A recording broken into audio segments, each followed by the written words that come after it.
So now I'm getting real, real buzz. I've been in um, the industry at this time, 2015, 5 years. And if you don't know, it takes uh, it takes years to build an audience. To build your name, to build your brand.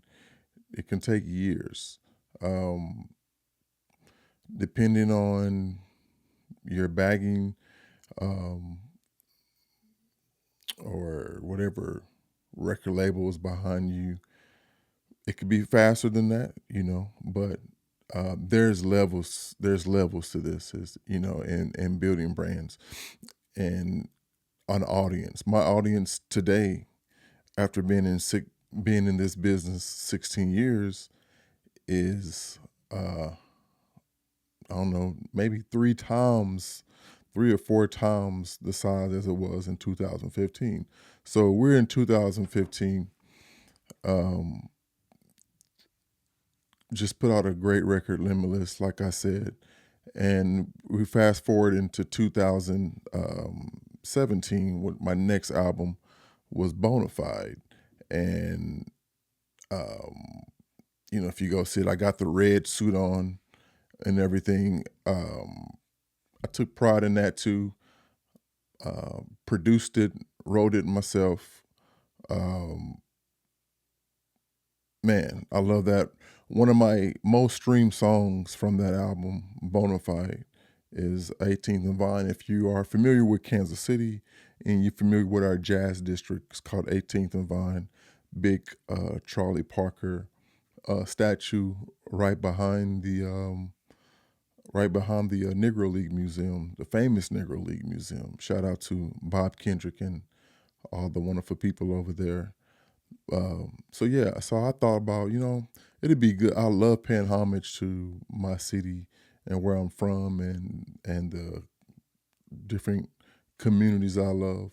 And so I decided to write a song called 18th and Vine. Well, that's is my second most streamed song to this day. Great song, a mixture of new school and old school, and I just kind of tried my best to just mix it all together to come up with this song, 18th and Vine. And yeah, so really, really special album. Uh, really special album. Another song on here that wasn't a single on this album, Bonafide, was the song Breeze. Um, a song I wrote called Breeze. And what's special about this, and I didn't know this at this time, about 2 years ago, I was just searching. Sometimes I go on YouTube and I just search myself and, just to see what comes up. And these guys from Africa, they had like this big band. It was at least, I don't know, 25, 30 people on stage. They had covered my song Breeze. There was a guy playing lead bass. He had a whole horn section. I mean, what a beautiful tribute to me. And by the time I saw it had been 3 years had gone past since they released it on YouTube. And that, more than getting a number one on Billboard, meant so much to me that these people uh, love my music so much, love my playing, would decide to cover that song. And that wasn't even a single, wasn't even one of my singles for the radio, but that just melted my heart. Uh, so thank you for doing that. Um, so during this time, man, I am, by 2017, that uh, I knew I made the right decision to quit my job 7 years prior. Now it wasn't easy because 2000, 2014, 2013, 2014, I moved out my parents' house, right? I moved out, but before that, I had a plan. I was sitting on the, and I'm just gonna back up because this these stories I'm telling you guys, I don't have anything written down. I'm just talking. So I may be in 2017, and something about that year jogs my memory back 2 or 3 or 4 years before, but everything goes together. So I just maybe kind of just, you know, jump roping back and forth.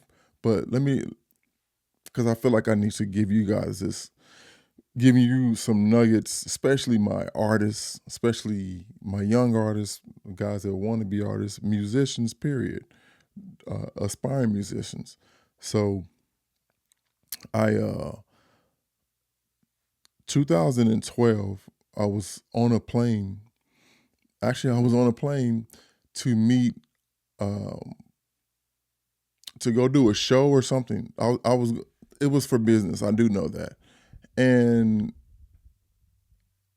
I was sitting next to this white guy, and we looked about the same age, and we're just talking.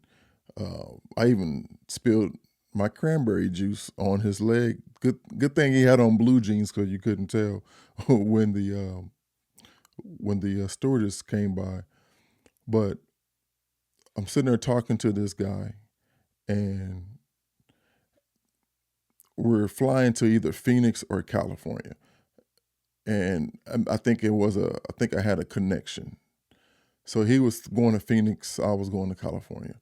And so we're talking, that's a 2.5 hour flight at most.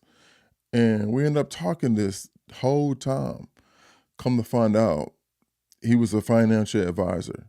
Now, if you go back to part one or part two, I was talking about when I got that first house at 25, I had no business getting myself into a house because I didn't have the financial literacy to take care of that house to keep up um, with responsibilities of a house, especially financially, um, and wasn't taught financial literacy at all. So I- I'm talking to this guy. I found out he is a financial advisor. He gave me his card. Normally, people always give me cards. I just happened to call him when I got back uh, home to the state. I mean, to Kansas City, maybe 3 or 4 days later. And the things that I learned was a total lifesaver. You know, um, things that I had no idea. If it's like, hey, you need to do this, do this, do this, do this. That's when I. That's around the same time I got my, because I lost a house, lost a car, credit was shot, got my had to work on getting my credit up. He's like, you need 2 years. You need an LLC. You need a business LLC. You need to separate your business, which is your music, away from your personal. Things I didn't know. And you have to have 2 years of income there. At least show 2 years for that to be uh, a legit, to be looked at as a legit business. And I was like, I do want another house. And this time I'm going to do it like it's supposed to be done. This time I have the knowledge. So he gave me all that knowledge. And today he is still, since 2012, he's still my advisor. What is that? We can do the math. That is, was that 14 years? If my math is correct, yeah, 14 years later, still my financial advisor. And he's seen me go from zero to, can't tell where I'm at now, but it's a big jump.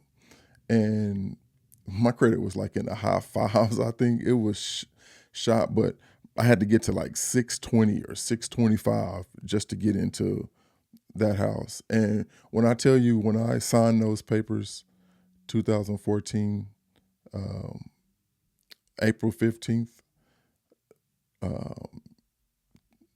for that house and the keys by myself, no help, no at 34, no help, no cosign, no anything. Man, that was a great feeling because it's like, man, look what I just went through and look where I'm at now. And just having that knowledge. So having that financial advisor, uh, a lot of you need that. You need a financial advisor, especially if you wasn't taught or didn't have the financial knowledge on how to handle your money, how to save your money. I see a lot of guys spend a lot of money on alcohol, uh, unnecessary things. I mean, it all adds up. It's going to kill you. Okay, it's going to kill your pockets, I should say.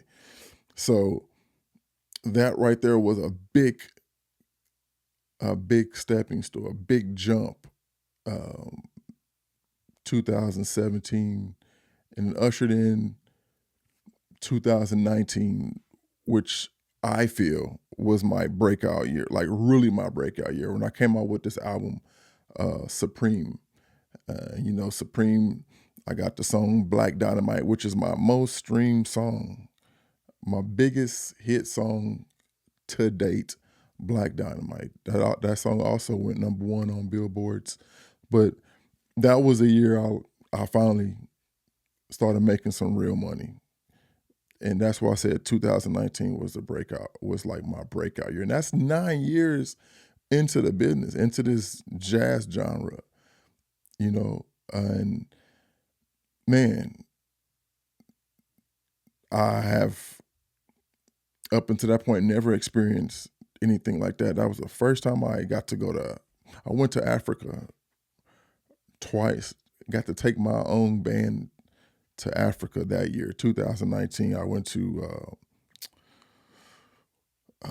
Johannesburg, Soweto, and then in that same year, we went over to Lagos, Nigeria.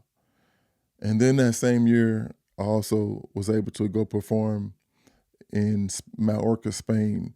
I mean, talk about a big year, just going all around the country, man. But I got to do it with my own guys, which was the best. To have to pick up bands it's something when you can take your own people, and it's a comfort level when you have your own band on stage versus going to a city or a place and you have to use their bands. So, but yeah, that was a big year, and by that time, I'm rolling. Credit score is went from the sixes to the sevens. Today, my credit score is 848. The highest is 850. It's because of the things I learned along the way, the financial discipline that I was taught, and the things I learned on myself, the trial and error, being a musician, paying my bills on time, not buying stupid stuff, paying off the cars, um, you know, so like I can literally do a class on number one, building your credit, and number two, just financial literacy, financial discipline on how to just handle money, and to where people would think you have a lot of it, but it's in how you manage it. And man, at this point, it's almost a decade in the game, and I have finally hit my stride in this jazz genre, in this thing called music.